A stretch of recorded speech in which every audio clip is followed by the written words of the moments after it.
Hi Alena, hope you have a great trip, and this is just going to be a quick video for you of some stuff we would have covered today in our lesson. Hope you get back home safely, and I look forward to seeing you next week. So we're going to go over to our subject, which we started 2 weeks ago now, and we're just going to play through the theme. Again, as we're practicing the theme, we want to make sure that we're using the right bowing, right slurs, as well as the right fingering. And so we're shifting in the right spots. And in addition, we want to make sure we're practicing with the metronome. So a lot of different things to doing. So here it is, the theme. It goes like this.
And there is the theme for our subject. Now, if that's getting really boring for you, we can start working on the variation 1.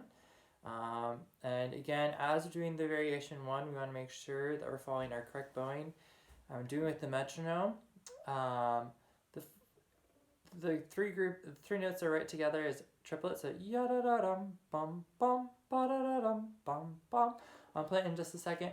And then just a reminder, the FR stands for frog. So we're going to play this pretty close to our frog. Want to make sure we're playing all the correct notes. I definitely take it under tempo first until you get really comfortable staying near the frog. So it goes like this.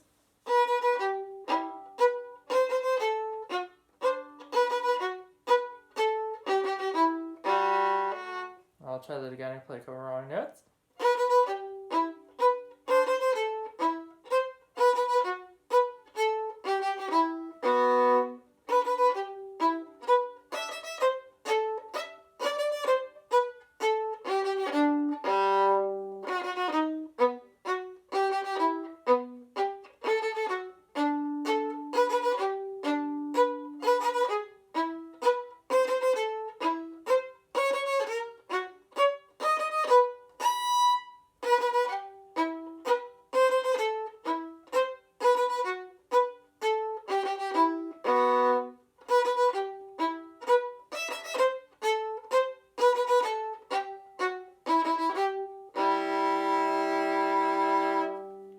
So as we have all these up bows, my bow comes off just a little bit, so I have...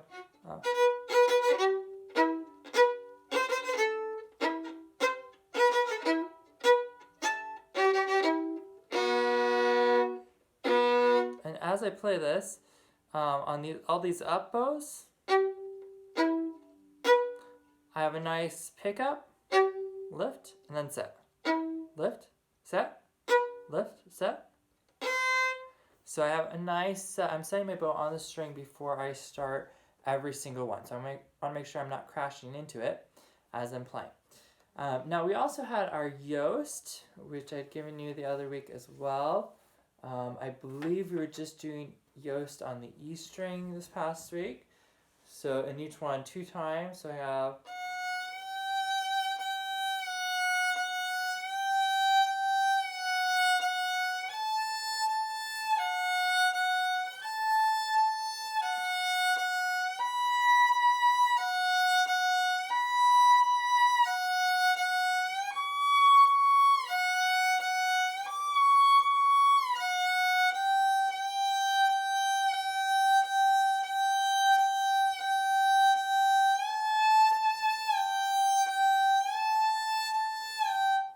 so on and so forth. I would check your notes if you have a piano handy. Play play along on the piano, just go through to make sure that we're hitting all the correct accidentals. C sharp can be kind of nasty to use. And then we can do the one on the A string. It's going to be the same pattern, except for now it's just on the A string. And then we had our G major scale. What I would like you to do, pull my metronome out.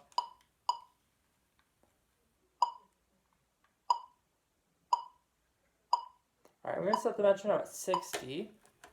And we're going to do 2-note stop bows. Each stop will be a quarter note. So it'll go like this.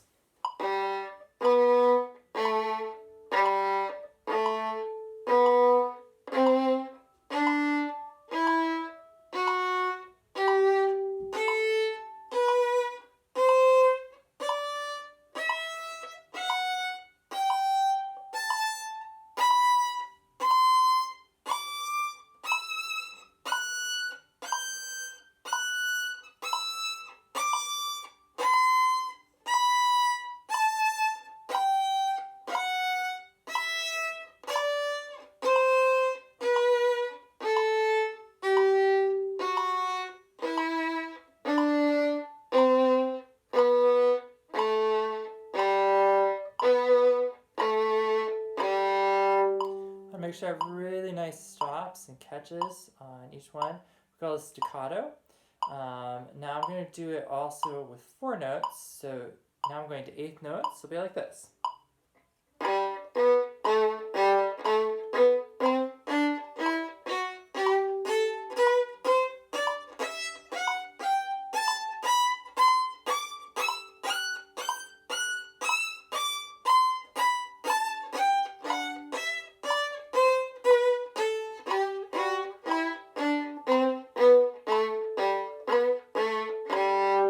Go to 6th notes or triplets like this.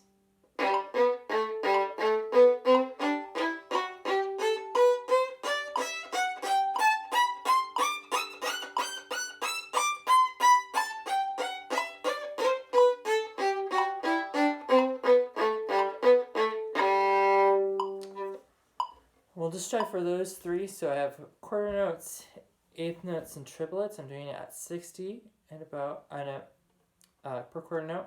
And then I'm using my first finger to do a lot of the work for the catching. So bump, bump, bump, bump, bump, bump, like that. So my first finger, if you're watching yourself in your mirror, you should see your first finger doing some work to get our bow to catch. And so it catches and then releases. Catch, release, catch, release, catch, release, catch, release. Kind of along those lines. And then we had our elves dance that we've been working on. Hope it's going well. A couple quick reminders. Oh, one last thing with our scale, before I forget, make sure that we're doing the correct fingering, especially the shifts on the way down. We usually do pretty well on the way up, but make sure we have the correct shift on the way down. So it's just shifting after our first finger in 5th position. Now we're going to 2nd finger, so 2-1, and then 4-3-2-1 on the A, and then now down to 1st position. Okay, so we're shifting to 2s on the way down. And in our elf dance, as we're practicing it, I want to make sure you practice with the metronome. I do it several times slow, as annoying as that is, but slow, but making sure we're adding the dynamics in. So there's several crescendos, and all of a sudden you drop down. Let me just quickly pull out my book and give you an instance of that. Sorry, it's the wrong book.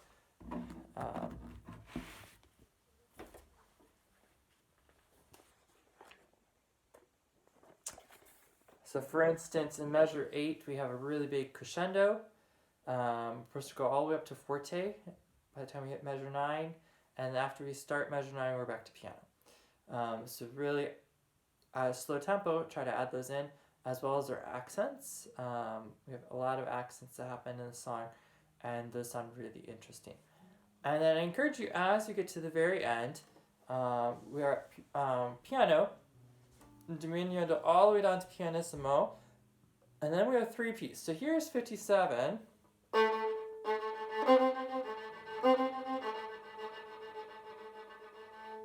How quiet can you make these? How quiet can you make your pizzicato? It's more like I just run my fingers across the string. nice and soft, to be nice and quiet. One other big dynamic thing is in 36. In 37, I'm getting up to fortissimo.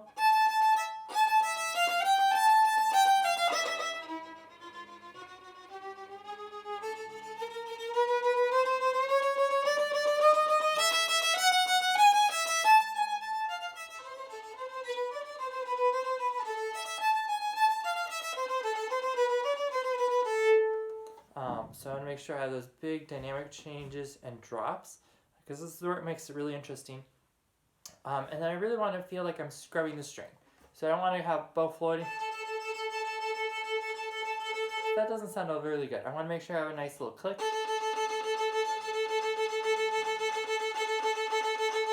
Not per se using a lot of bow.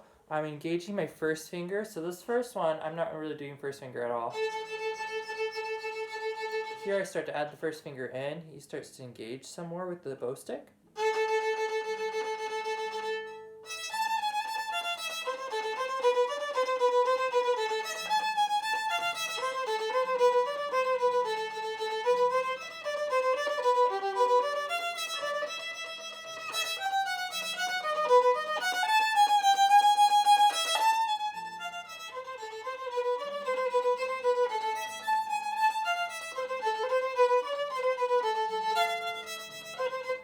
Whatever it is. And I encourage you, for some of these accents, some of the accent, especially in the piano level or pianissimo, some of it can be some bow, but also some vibrato. We can add what's called a vibrato accent, and it helps give some interest to the line. So I hope you have fun working on this, Alena, and I look forward to seeing you next week. And again, I hope you have a good rest of your travels, and I will see you next week. Have a great rest of your day. Bye.